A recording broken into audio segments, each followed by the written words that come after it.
J'ai élaboré des lettres de mission pour les membres du gouvernement. Chaque département ministériel va rendre compte, le moment venu, de l'exécution des missions à lui confiées et les conséquences en seront tirées. Cela en toute responsabilité. Il s'agit de notre devoir sacré de redevabilité envers le peuple nigérien. En tout état de cause, à un moment ou à un autre, chacun rendra compte de ses actes devant le peuple, devant l'histoire et devant le Créateur. C'est aussi vrai pour les gouvernants que pour les agents publics, les pères de famille et chaque citoyen. Fin de citation. Général de brigade Abdraman Chani, président du Conseil national pour la sauvegarde de la patrie CNSP, chef de l'État. Message à la nation à l'occasion du 66e anniversaire de la proclamation de la République, 18 décembre 2024.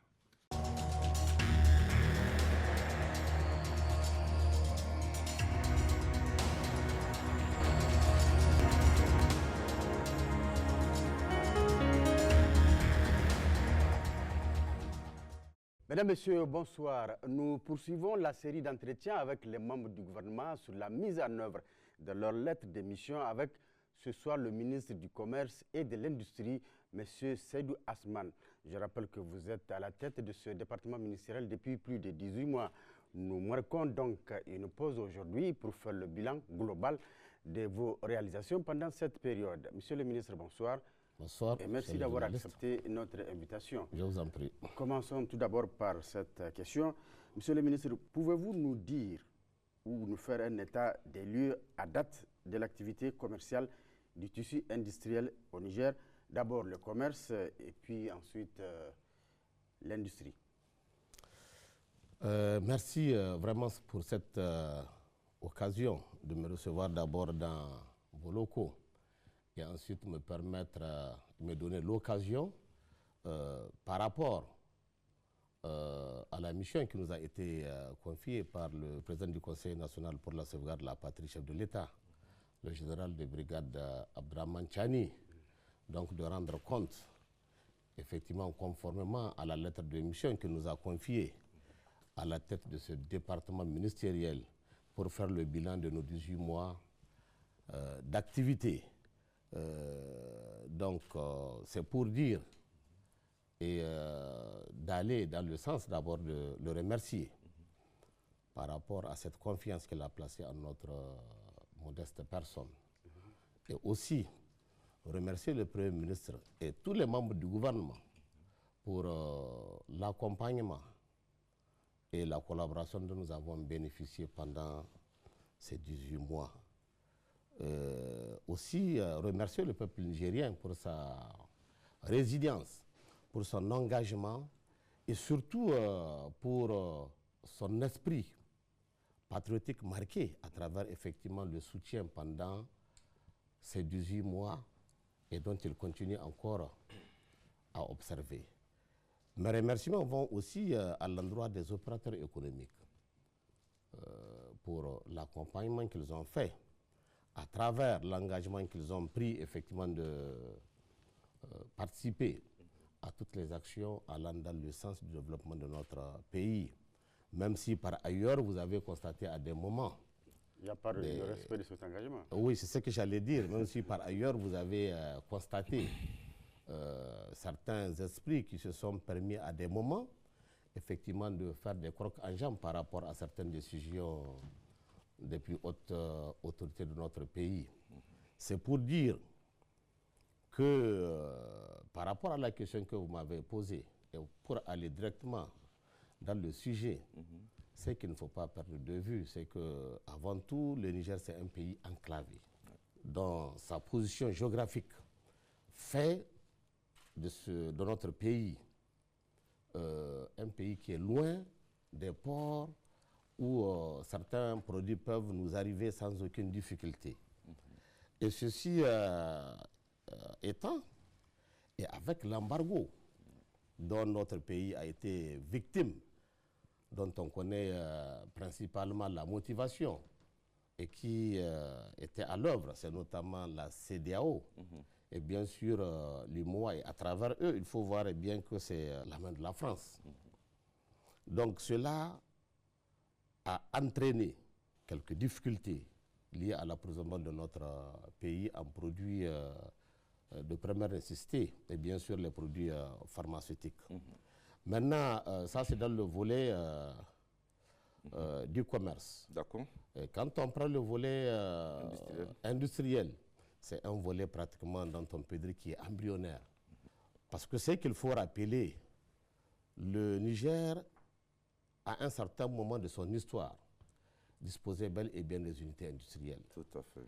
Mais par le fait de certaines injonctions faites aux autorités d'antan, notamment les amenants, à procéder à la privatisation de ces sociétés. Au programme d'ajustement structurel. Exactement. Voilà. Donc nos sociétés se sont retrouvées toutes privatisées. Et donc malheureusement le résultat a été leur disparition aujourd'hui. Tout à fait. Et quand vous faites un tour aujourd'hui dans notre zone communément appelée la zone industrielle, c'est de larmes aux yeux que vous allez constater les dégâts qui ont été faits. C'est un cimetière. Tout à fait. Donc, ce qu'il faut rappeler, malgré toutes ces sanctions, l'État, à travers notamment les engagements du président du Conseil national pour la sauvegarde de la patrie, a faire de sorte que le Nigérien se retrouve dans les meilleures conditions, a pu survivre et surmonter toute cette période de difficulté, même si par ailleurs, au lendemain du 26 juillet, certains ont prédit que nous ne pouvons pas tenir 3 semaines. Tout à fait. Et Dieu merci, aujourd'hui, à travers ce qui se passe, ça fait la fierté des Nigériens. Tout à fait. Donc voilà l'état dans lequel, à notre arrivée, nous avons pris la tête du ministère du Commerce et de l'Industrie. Monsieur le ministre, vous venez de faire un état des lieux, vraiment de l'activité commerciale et du tissu industriel avant les événements du 26. Ça, on a bien compris.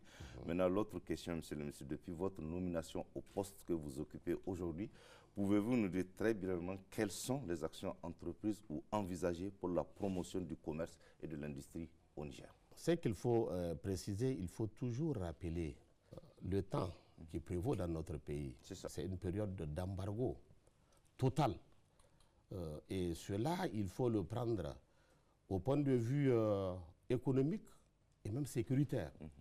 Parce que ce qu'il ne faut pas oublier, quand la décision de la CEDEAO a été prise de poser l'embargo à notre pays, notamment par la fermeture de notre principal corridor qui est le Bénin. Oui.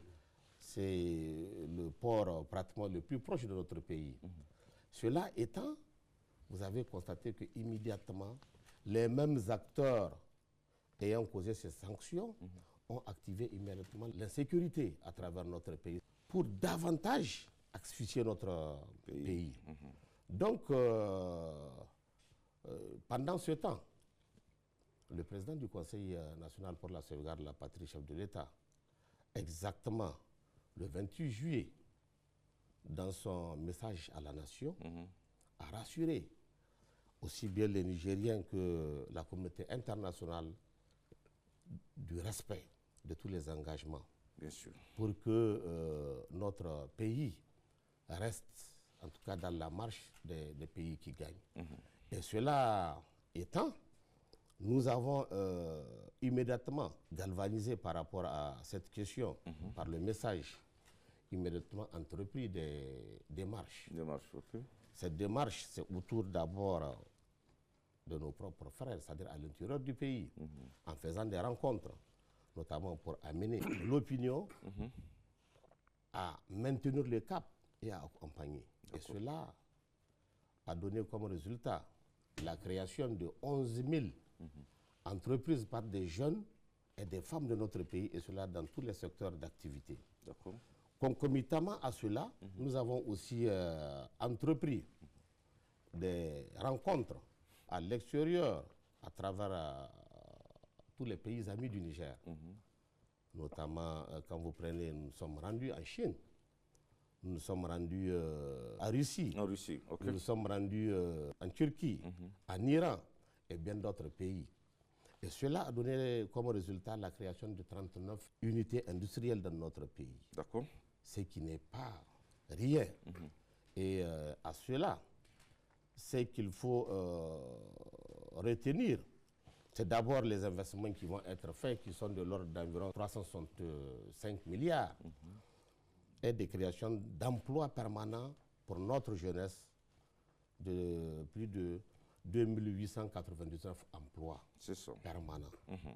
Donc à cela, il faut rappeler effectivement l'effort fait par l'État, c'est celui d'accorder des exonérations à concurrence de 67 milliards de francs CFA. Donc voilà ce qu'on peut dire par rapport à la question. Et cela a été possible grâce à notre code d'investissement dont nous disposons. Et ce qu'il faut préciser, c'est le secteur effectivement où ces unités industrielles ont été créées. Ce sont notamment le secteur de l'aliment bétail, le secteur de la santé, le secteur des bâtiments et bien d'autres. Monsieur, par rapport aux exonérations, vous parlez de 67 milliards oui, exactement. Que l'État a concédé. Quel a été l'intérêt pour l'État? Bon, vous savez, à travers ces exonérations, c'est une sorte de participation de l'État dans les actions de ces entreprises. D'accord. Pour qu'elles soient réalisables, elles ont besoin d'accompagnement de l'État. C'est l'accompagnement de l'État. C'est l'accompagnement de l'État. D'accord. Donc, quand ça intervient, en fait, l'État tire beaucoup d'avantages là-dessus. Parce que dans tous les cas, c'est qu'il faut considérer. Certes, l'État, à travers ces exonérations, perd, mais quand on regarde dans la réalité, ce n'est pas une perte. Parce que ça nous permet d'avoir des jeunes à trouver des emplois autour de ces unités industrielles. Ça nous permet d'avoir les produits dont nous avons besoin sur notre territoire. Ça veut dire que les Nigériens, autour de ces unités industrielles qui vont être créées, vont tirer le maximum de bénéfices possibles. Et mieux, certes, dans l'immédiat, l'État perd en termes d'impôts. Bien sûr. Mais à long terme, l'État récupère parce que toutes ces structures vont payer des impôts. Et ça va générer des richesses. Elles se portent bien aujourd'hui, ces sociétés à qui on a accordé ces 7 milliards de... Elles se portent très bien parce que elles viennent de commencer. Donc je m'en vais vous dire. Certaines, quand vous prenez par exemple la société Niger Steel, qui fait le fer à béton, dont vous avez vu à un moment, on a participé d'abord à son installation. C'est ça. Et en plus, maintenant, à sa mise en route dans le cadre de la fabrication de ce fer à béton, qui est aujourd'hui la fierté des Nigériens sur l'ensemble du territoire national. Vous avez aussi des structures comme Tambari Trading qui font des nattes que vous voyez placées dans... Les nattes en plastique. Les nattes en plastique. C'est ça. Quand vous prenez par exemple Amana Agro, qui fait l'aliment bétail. Donc vraiment, c'est une liste de 39 unités industrielles qui ont été créées dans notre pays par rapport effectivement qui sont opérationnelles. Il y a 10 qui sont opérationnels aujourd'hui, 14 sont en voie de finition d'installation, et puis 13 qui sont sur le point d'être installés. Tout récemment, non pas basé tout à Niamey, c'est sur l'ensemble du territoire national. Vous avez certaines qui sont dans la région de Tawa, d'autres dans la région de Niamey, effectivement, et d'autres dans la région d'Agadez. Donc, à cela, c'est qu'il faut préciser, c'est en fait la lutte que nous menons contre le chômage. Parce qu'à travers cela, il faut voir effectivement l'apport que ces sociétés-là constituent pour notre pays. En termes d'emploi. En termes d'emploi. Vous pouvez même prendre l'exemple d'un pays, pas des moindres, d'ailleurs l'un des plus développés du monde. Quand il y a eu des élections et que le nouveau président est arrivé, la première des choses à demander, d'abord, c'est de taxer les produits qui sont importés chez lui. Bien sûr, bien sûr.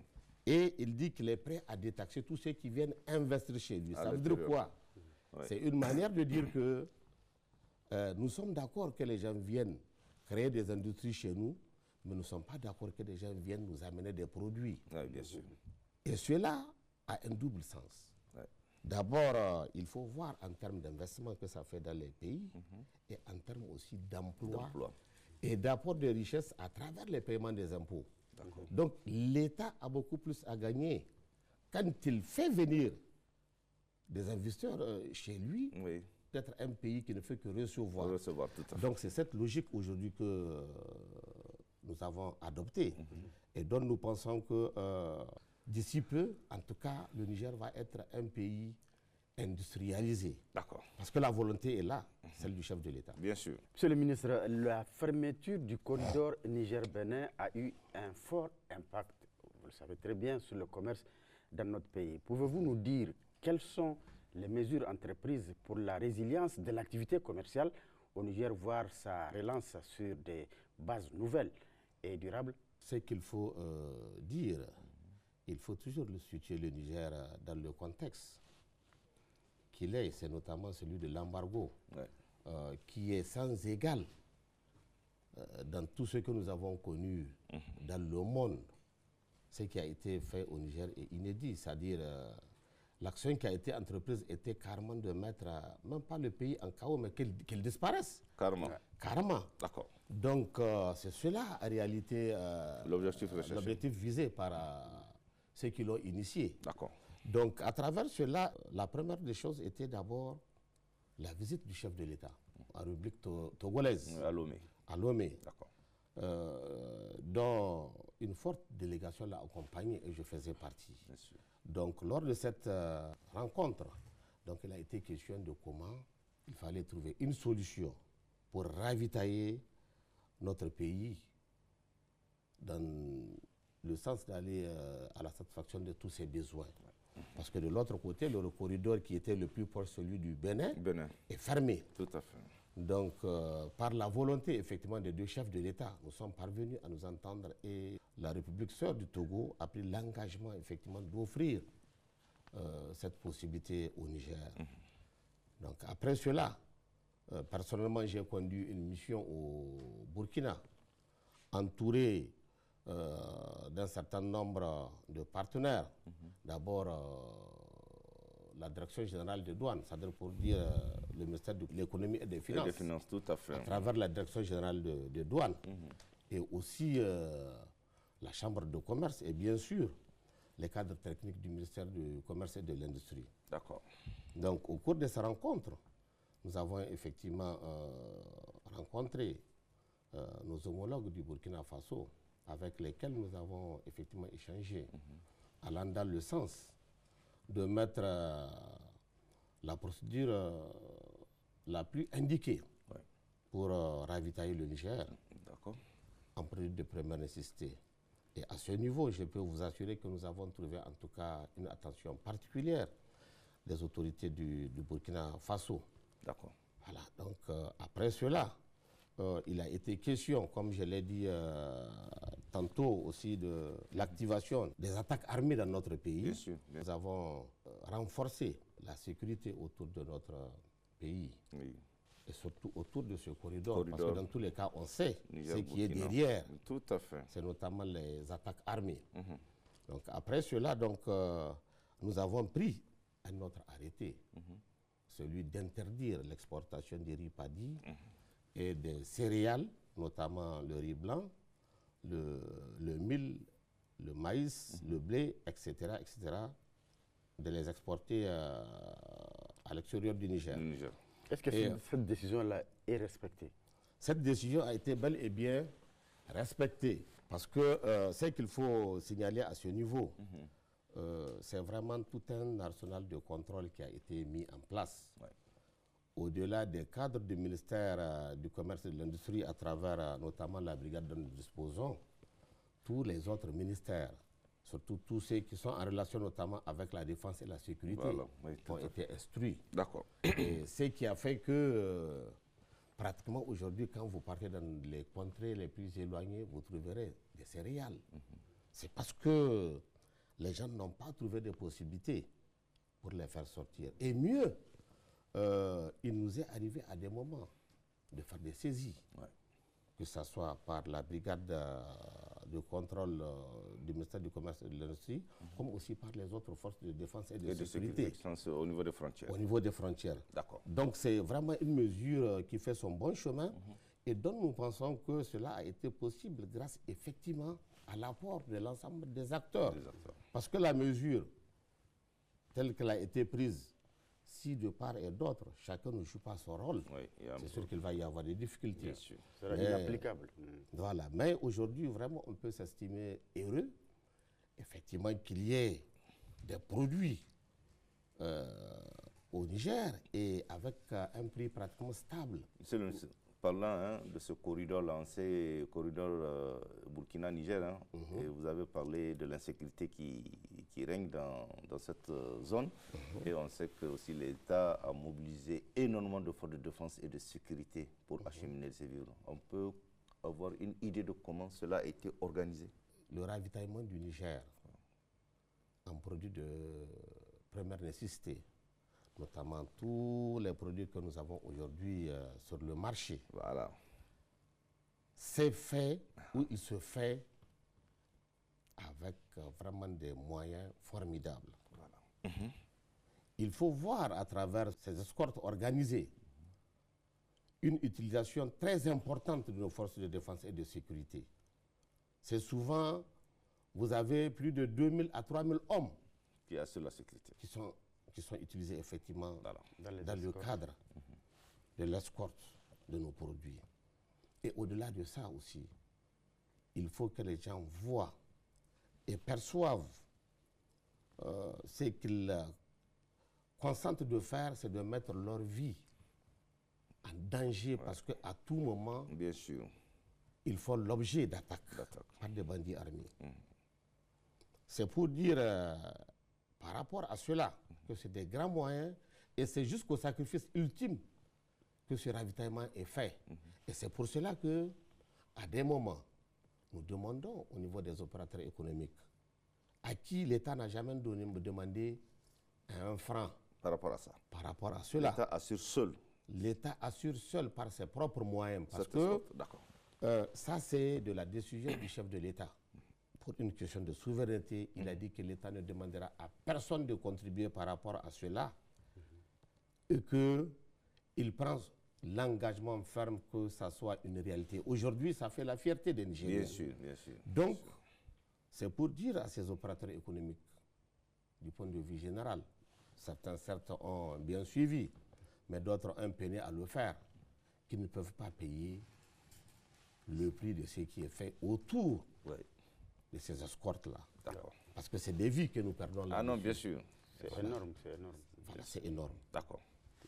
Merci. Monsieur le ministre, on va poursuivre cet entretien. Comment développer des stratégies innovantes de commercialisation en vue de faciliter l'écoulement des produits agro-pastoraux en mettant l'accent sur le marché national ainsi que sur les opportunités qu'offre l'AES et notre continent en général?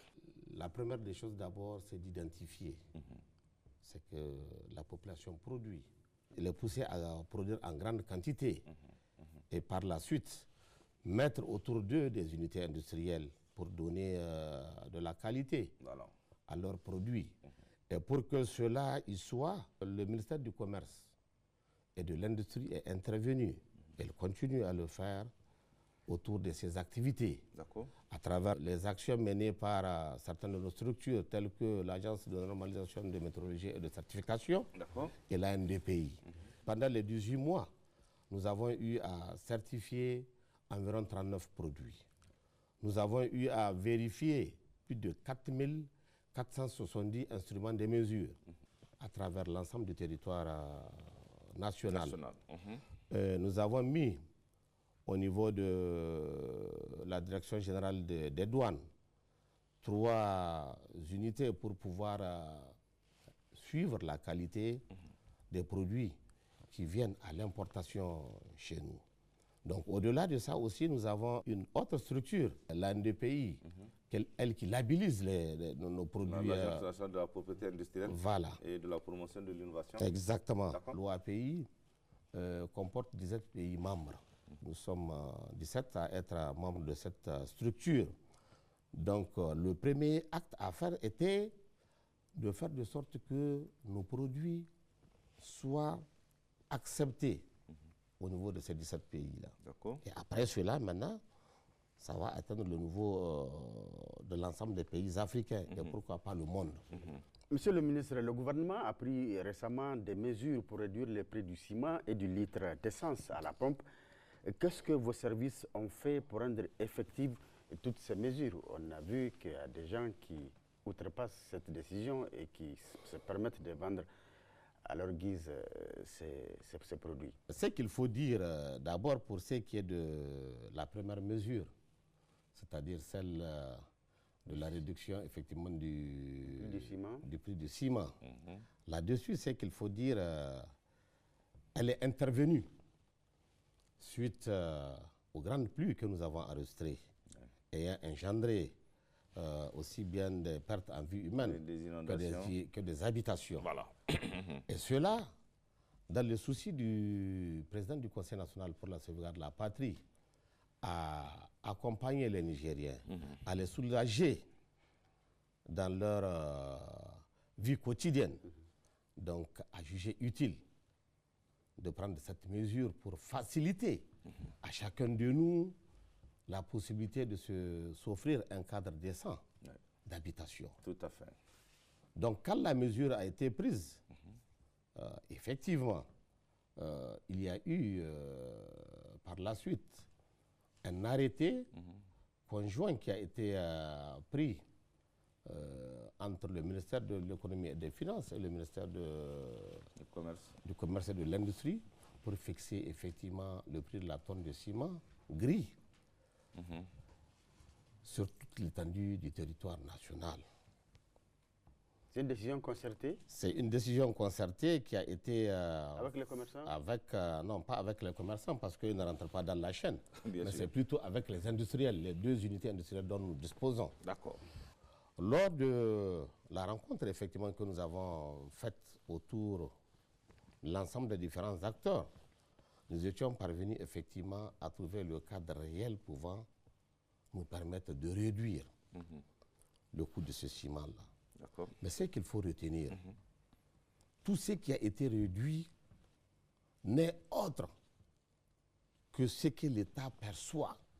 Il faut que les gens le comprennent. C'est la part de l'État qui a été concédée à la population en termes de paiement des impôts.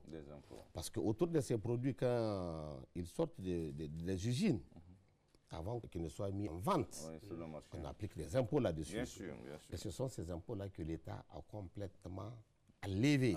Il faut que les gens le comprennent. Voilà. Et c'est pour cela que je dis bien que l'État se donne les moyens de combattre tous ceux qui vont oser faire autre chose que de vendre ces produits-là au prix indiqué. D'accord. Et cette mesure étant, avant sa mise en application, nous nous sommes rendus compte qu'il y avait une réticence. Les transporteurs, parce qu'ils rentrent dans la chaîne. Bien sûr. Parce que comme je l'ai dit, ces structures industrielles ne disposent pas suffisamment d'un parc automobile pour faire la desserte au niveau de l'ensemble de notre pays. Donc souvent, et d'ailleurs pour la plupart, il faut recours au privé pour faire ce transport. Donc nous avons effectivement trouvé de la résistance du côté des transporteurs dans l'application de la mesure. Ce qui nous a conduit à une rencontre avec les différents syndicats relevant de ce domaine. Et nous sommes parvenus effectivement à signer un accord les engageant effectivement à respecter cette mesure.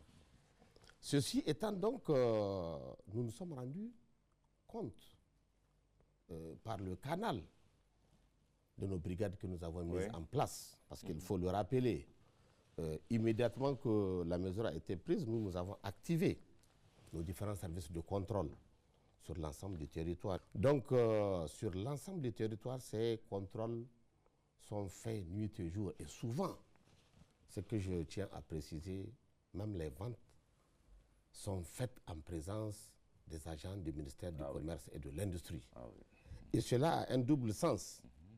Parce que dans le cadre de ce travail que nous menons tous les jours, nous nous sommes rendus compte qu'il y a des esprits malins.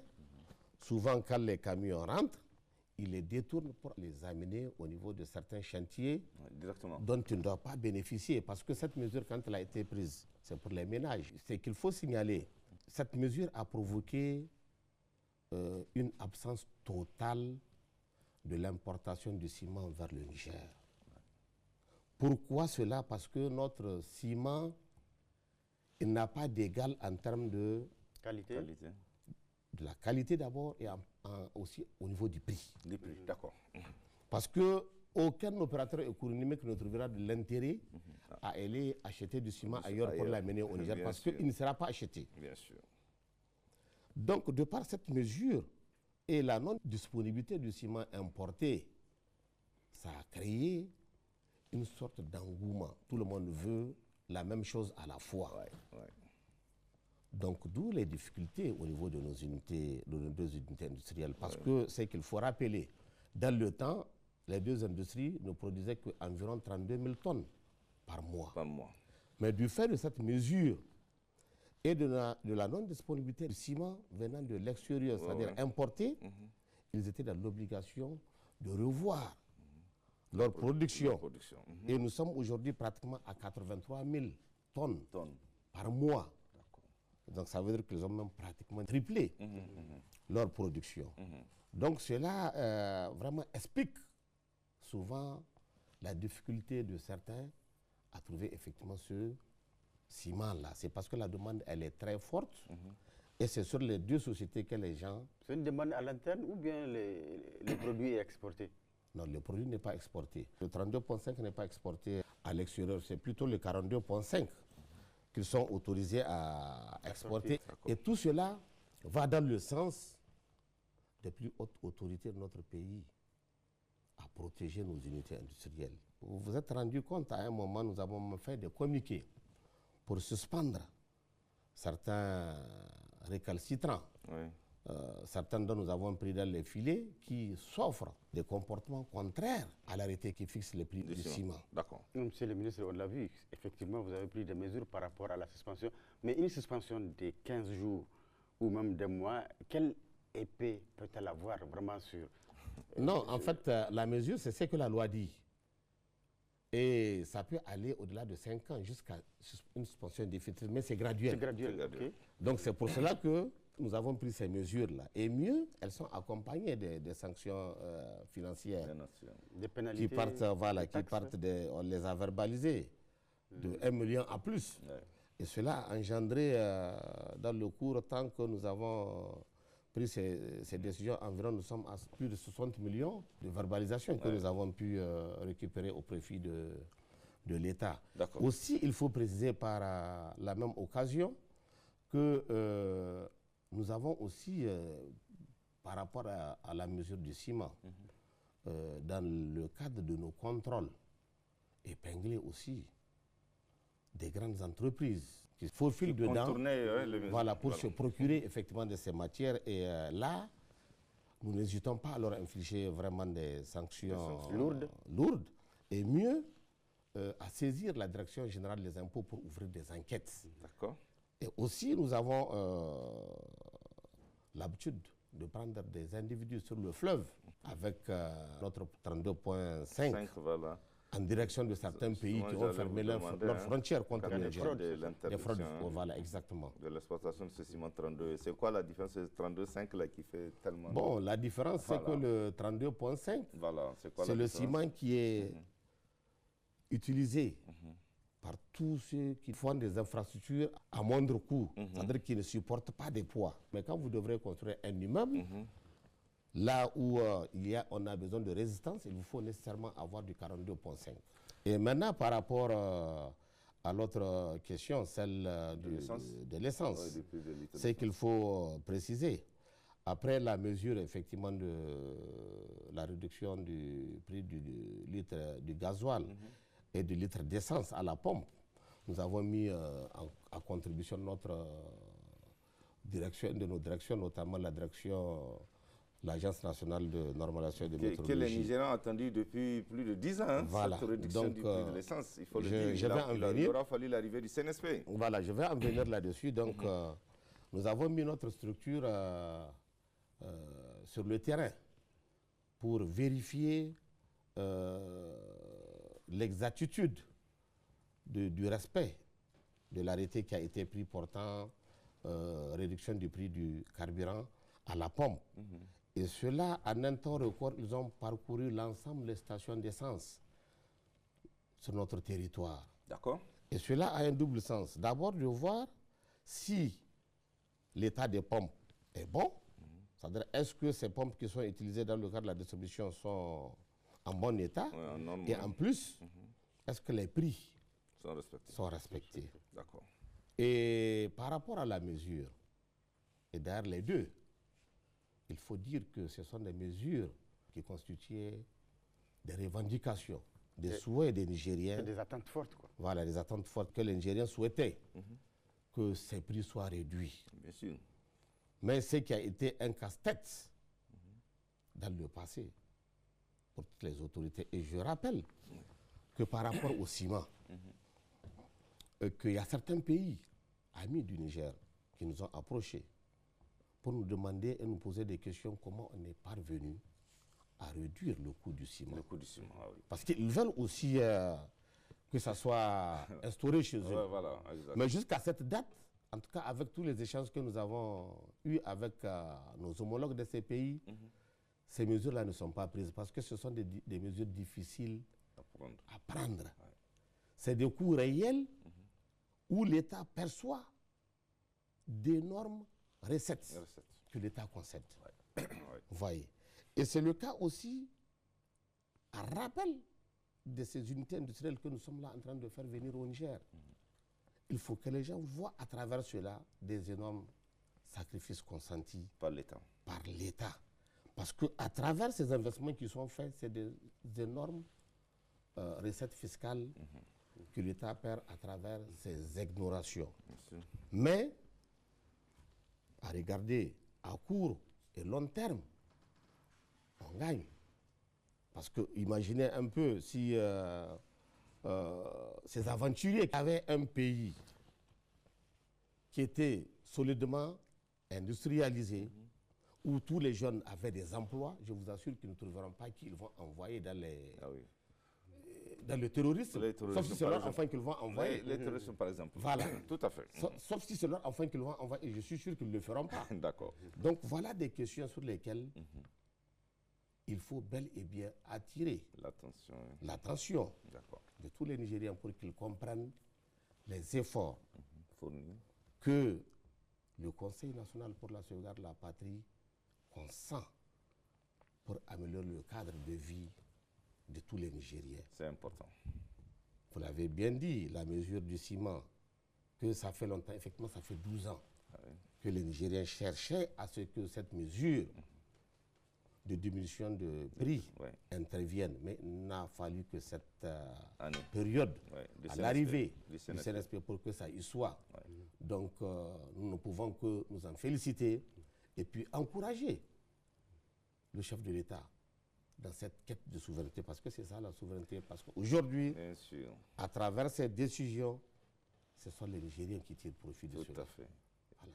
Et qui sont félicités des décisions, parce que nous, on a pu le constater sur l'ensemble du pays, dans toutes les régions où on a été pour le grand débat, les gens apprécient beaucoup cette mesure. Ces mesures, exactement. Et du prix d'essence et du ciment. Monsieur le ministre, on va poursuivre cet entretien. Et, monsieur le ministre, suite à l'embargo imposé par la CEDEAO à notre pays, de nombreux produits de consommation courante et des denrées alimentaires ont connu une hausse vertigineuse. Qu'est-ce que votre département ministériel fait pour lutter contre la vie chère? Je m'en vais d'abord vous dire qu'il ne faut jamais oublier le contexte dans lequel nous nous trouvons et qui continue à l'être aujourd'hui du fait de l'embargo qui a été imposé. Donc c'est à travers cela que, quand c'était intervenu, le ministère du Commerce et de l'Industrie a fait comme première chose d'abord, c'était celui d'évaluer ce que nous disposons au point de vue alimentaire. D'accord. Parce qu'il fallait d'abord commencer par là avant d'attaquer tout autre sujet. Bien sûr. Et cela, après cet état de situation établi, nous avons délivré une vingtaine d'autorisations spéciales à des importateurs pour nous amener du riz. Le riz. Le riz, environ 600 000 tonnes. D'accord. Donc cela étant, Donc, nous avons pensé que cette quantité pouvait suffire pour accompagner les Nigériens. Et au même moment, le président du Conseil national pour la sauvegarde de la patrie a décidé d'octroyer à la société riz du Niger environ 4 milliards de francs CFA pour se procurer du riz paddy. D'accord, paddy. Le transformer et le mettre à la disposition de la population. Et à travers cette opération, c'est environ plus de 9000 tonnes de riz blanc qui ont été transformés par Rini et mis à la disposition de la population. Nous avons aussi installé une nouvelle usine à Gaïa pour une capacité de 10 000 tonnes, une usine de transformation de riz paddy. Nous avons aussi installé sur l'ensemble du territoire national 18 points de vente de riz du Niger.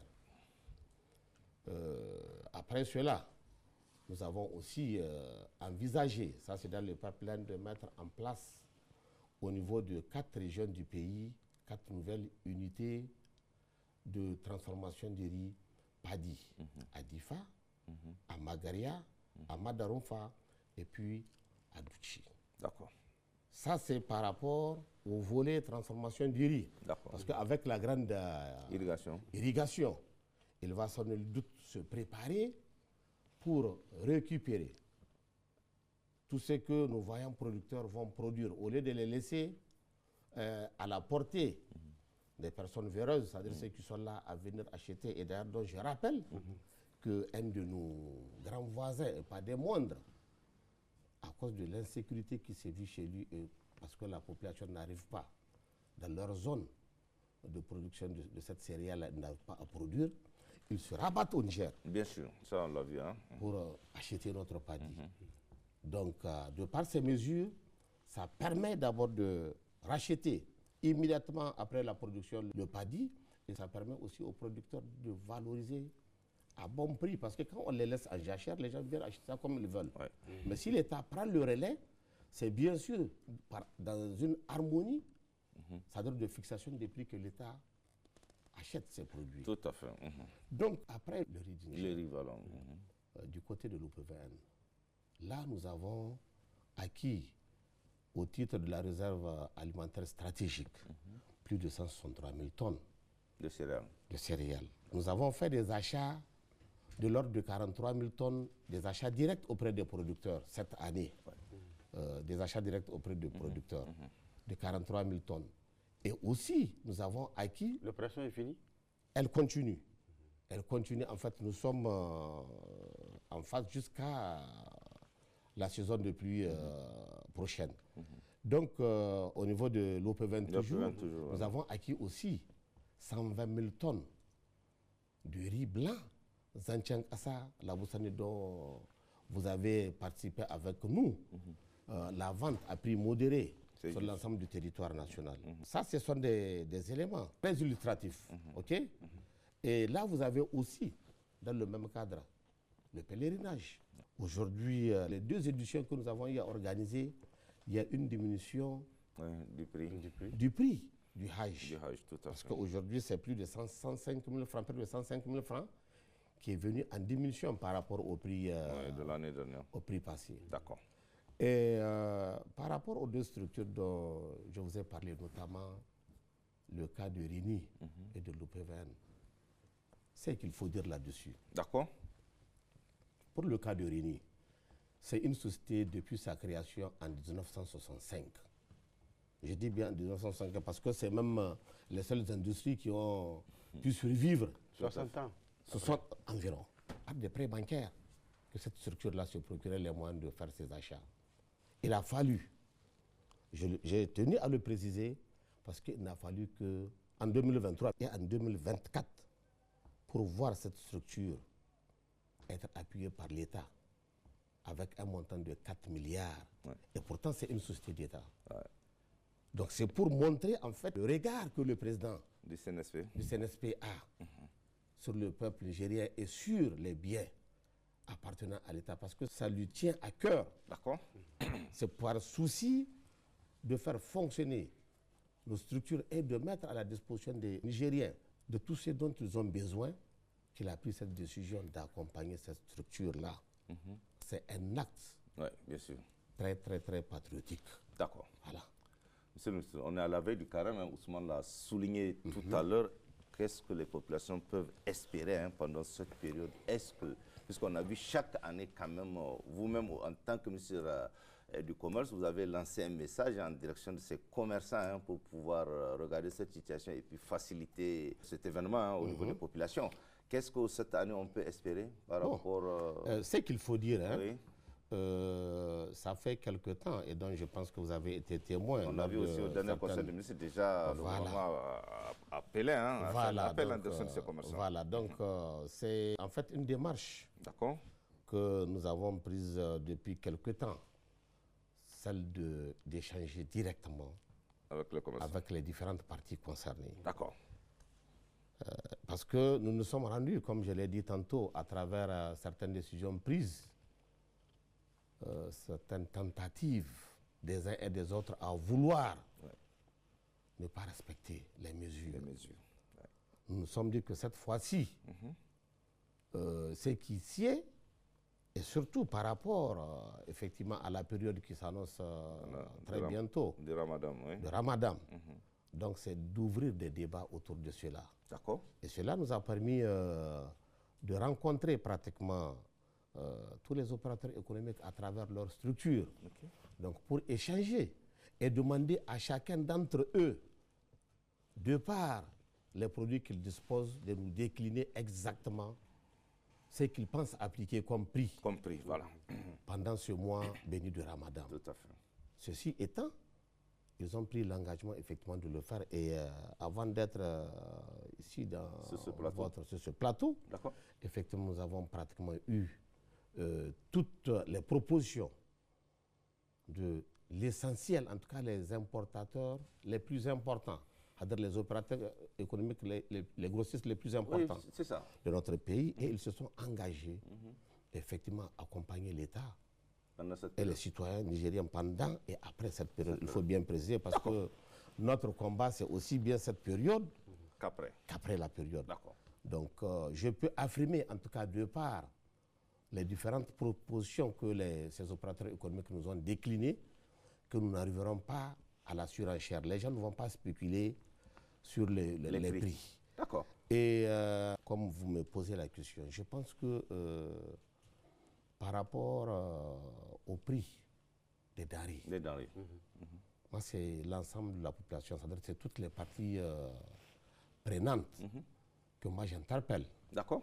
Parce que je pense que à travers ce que l'État fait, que l'État, vous l'avez dit, a consenti des gros efforts. A consenti des sacrifices. Voilà, des sacrifices. Ce qui est utile, c'est à ce que tout le monde se mette dans le même panier pour avoir la même vision. Parce que imaginez ces mesures qui sont prises. Si les gens constatent autour de ces mesures, il n'y a pas de respect, et qu'eux-mêmes ils contribuent parce qu'ils viennent acheter auprès de ces vendeurs-là, je pense qu'ils participent au non-respect de ces dispositions. Oui, donc c'est pour cela que j'invite les uns et les autres, tels qu'aujourd'hui les opérateurs économiques qui ont pris la décision d'accompagner, qu'eux aussi qu'ils le fassent, dans le sens quand ils constatent des tentatives de vouloir tricher ou faire autre chose, qu'ils dénoncent. Parce que c'est ça, effectivement, leur devoir et leur obligation. Je profite de cette occasion pour rassurer les Nigériens que sur l'ensemble du territoire, nous n'aurons pas, comme les années passées, même les ruptures, on n'aura pas. Parce que, d'ailleurs, je profite pour dire que nous avons fait une situation du point de vue général de nos stocks. Ce que nous avons de disponible, c'est que nous avons en commande. Et cela nous permet d'avoir de l'espoir. Pour les stocks, nous avons suffisamment de stocks actuellement sur l'ensemble de notre territoire. Même le sucre? Le sucre, on en a tous les produits dont vous savez. Je vais vous envoyer les éléments peut-être pour diffusion, pour informer l'opinion. Nous pensons que, en tout cas, pas pour le carême, au-delà de ça, vraiment nous avons suffisamment de stocks pour surmonter ces périodes-là. Et mieux, il faut rappeler que même le stock dont dispose l'OPV1, la situation que nous avons faite, c'est sans tenir compte des stocks dont dispose notre structure étatique et qui n'est pas de moindre. Pour le sucre, hein, qui est très prisé pendant cette période, on peut avoir une idée du prix du carton du sucre, si vous l'avez déjà arrêté ou pas? Pour le moment, je pose la Nous ne question. l'avons pas arrêté. Nous avons constaté que relativement les prix sont les mêmes et il n'y a pas... D'ailleurs, mieux, certains denrées sont même devenus moins chers que dans le passé. Ouais. Quand vous prenez le cas du riz, il y a même certains qui nous le proposent à 12 500, le sac de 25 kilos. Ce qui n'a jamais été le cas. C'est un prix dont nous avons fixé à 13 500. Oui. Mais aujourd'hui, qui est vendu à 12 500. Quand on a un tel prix, nous pensons de disponible sur le marché, on n'a pas besoin D'accord. de fixer le prix. Mais plutôt, on doit axer nos efforts sur le respect Ouais. de ces prix qu'eux-mêmes ils ont arrêtés. D'accord. Voilà. Quels sont vos rapports avec la Chambre du commerce et d'industrie, voire même dans une certaine mesure avec les réseaux des chambres d'agriculture du Niger, RECA, et la Chambre des métiers et d'artisanat? L'expression des bons rapports que nous entretenons avec ces différentes structures dont vous venez de citer est mieux. Pour le cas de la Chambre de commerce, c'est une structure dont son ministère de tutelle technique, c'est le ministère du commerce et de l'industrie. Donc il va sans nul doute être question pour nous D'accord. de dire que les relations sont bonnes.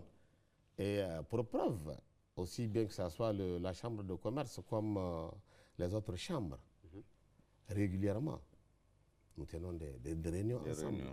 Régulièrement, quand il nous arrive d'être invités à l'extérieur, par exemple, à des forums, à des rencontres internationales, ils font partie Oui, bien sûr. prenante D'accord. de ces rencontres-là. Donc, d'où la volonté autour de nous de faire de sorte que toutes les structures, autant qu'elles soient, même pas dans le cadre de mon département ministériel, au-delà de mon département ministériel, nous échangeons D'accord. parce que nous considérons que toutes les parties prenantes concourent dans le cadre de ce que nous menons comme activité, notamment le commerce, parce que d'une manière ou d'une autre, les uns et les autres font du commerce. Monsieur le ministre, on a assez souvent parlé de la création des pôles industriels. Que faut-il faire pour soutenir la création des pôles agro-silvopastoraux industriels pour la transformation des produits agricoles visant à valoriser les cultures industrielles et réduire de manière significative les importations? Parce que tout à l'heure, vous avez précisé, pour le riz, c'est quand même des milliards et des milliards qui sont investis pour importer le riz, même s'il y a le programme de la grande irrigation, sans doute qui va compenser ce manque à gagner. La première des choses, c'est d'identifier la nature des produits. D'accord. Qui sont produits en fonction des réalités de nos régions. D'accord. Donc, identification faite, on doit les pousser à produire beaucoup. Et c'est effectivement là où intervient la grande irrigation quand on regarde tous les investissements qui sont faits. C'est pour amener les producteurs à en produire suffisamment. Et après cela, nous devrons mettre des unités industrielles autour de ces productions-là faites. Okay. Cela va dans le sens d'abord de leur permettre d'avoir des produits de qualité. De qualité. Et en plus, ça va leur permettre de valoriser ce qui est fait, ce qui est produit.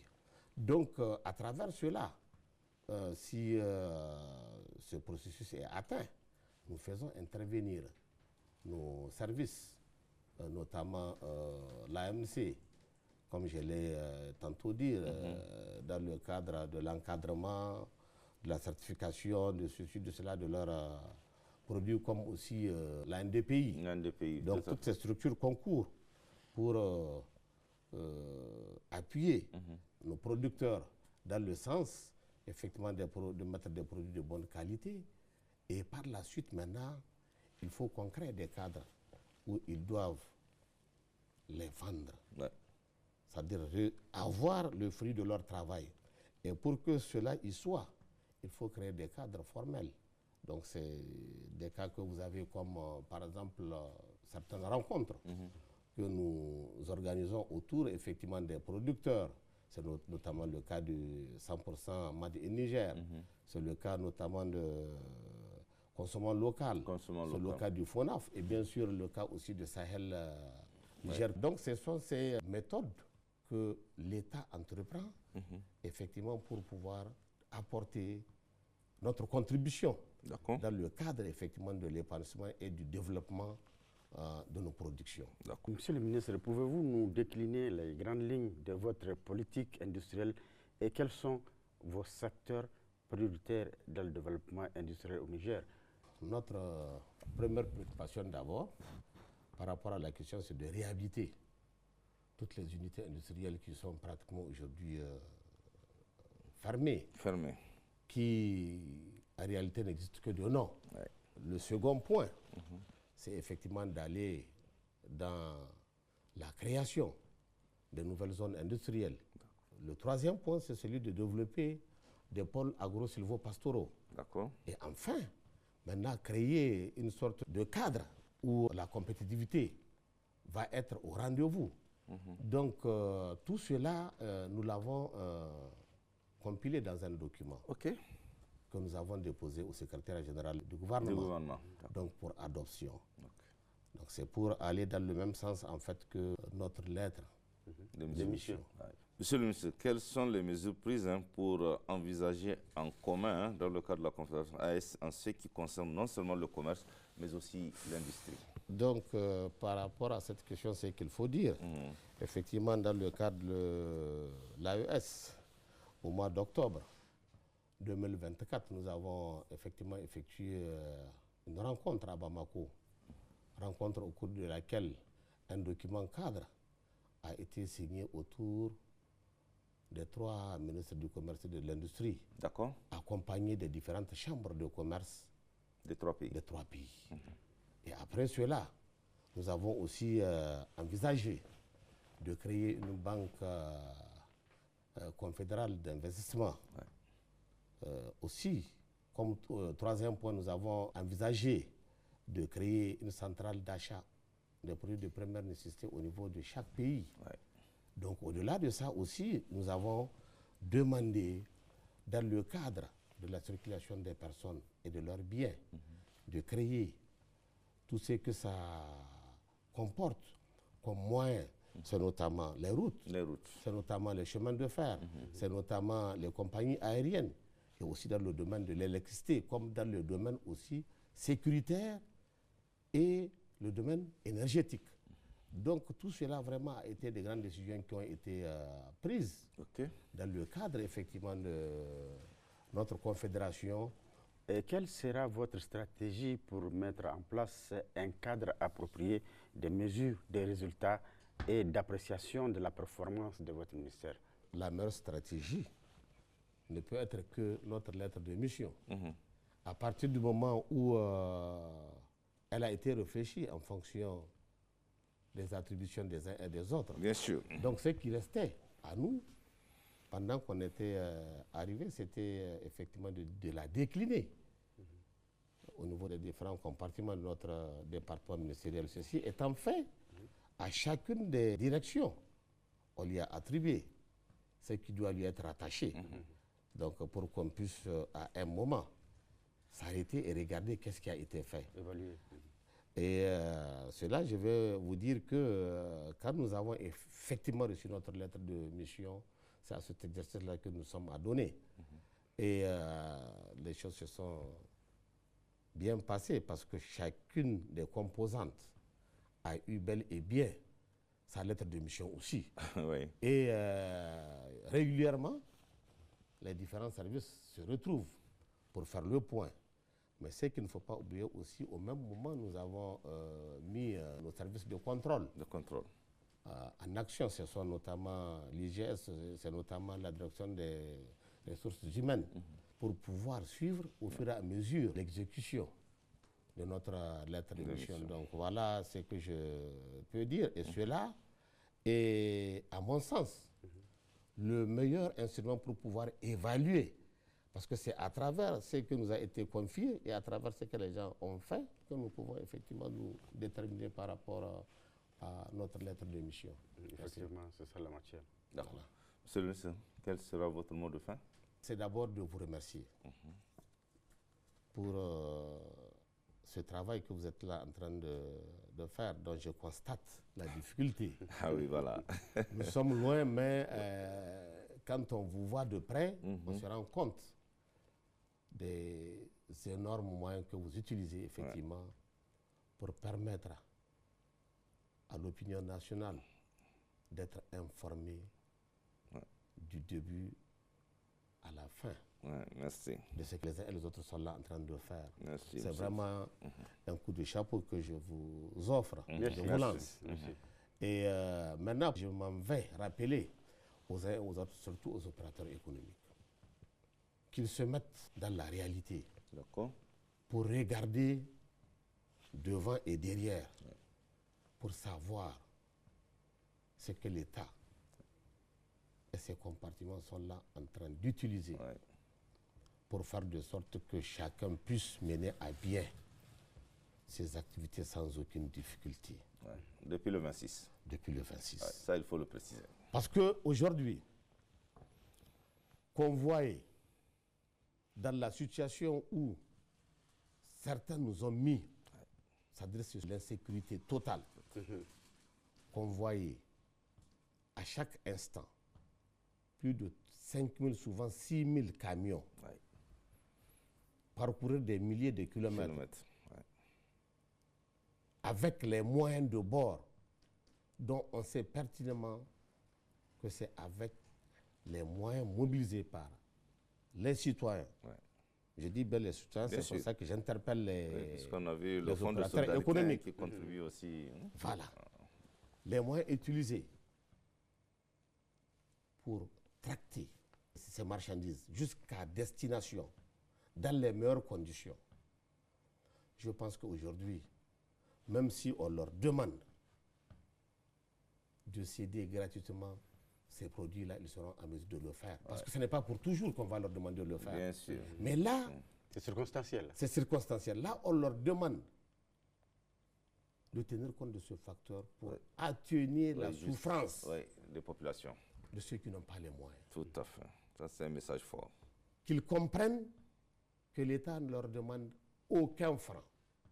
L'État ne leur demande aucun moyen. Le seul moyen que l'État leur demande, c'est celui de l'accessibilité à ces produits-là par la population. D'accord. C'est-à-dire que ces produits soient accessibles Aux populations. Qu'ils comprennent ce message. OK. Et mieux, c'est au sacrifice ultime que les forces de défense et de sécurité Ah oui, bien sûr. font ce travail. Tout à fait. Aujourd'hui, si on demande à un opérateur d'aller exposer sa vie là-bas, là, il ne le fera pas. Ah, il ne le fera pas. Donc c'est une manière pour moi de dire que OK. ce sont des difficultés que l'État surmonte. Des difficultés Parce que passagères. c'est son devoir de le faire. Ce sont des difficultés que l'État surmonte pour leur permettre, eux, d'exercer Leur activité OK. sans aucune difficulté. D'accord. Et je leur demande, par rapport à ce mois Béni de Ramadan. béni de Ramadan qui vient, de faire de sorte, par rapport à tous les engagements qu'ils ont pris, je dis bien les engagements qu'ils ont pris, OK. de les respecter. D'accord. Et mieux, de maintenir ce cap, même après ce mois de Ramadan. Ramadan. Et aussi dire aux Nigériens, aux investisseurs, d'ailleurs, que notre pays, c'est une terre d'opportunité. Nous avons beaucoup de potentialités C'est ça. que les Nigériens, que des investisseurs d'ailleurs peuvent venir exploiter. Le Niger, c'est un pays qui dispose de beaucoup d'opportunités. Donc, favorable avec la volonté du chef de l'État pour ce talent et la volonté du peuple nigérien, nous pensons que nous pouvons effectivement surmonter tout. D'accord.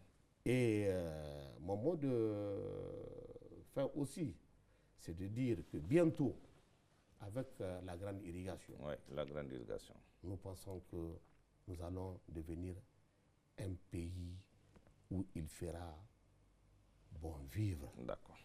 Donc, Donc on n'aura plus l'occasion d'aller acheter du riz ailleurs. voilà, donc nous n'aurons plus l'occasion de nous rendre ailleurs pour nous procurer de certains produits.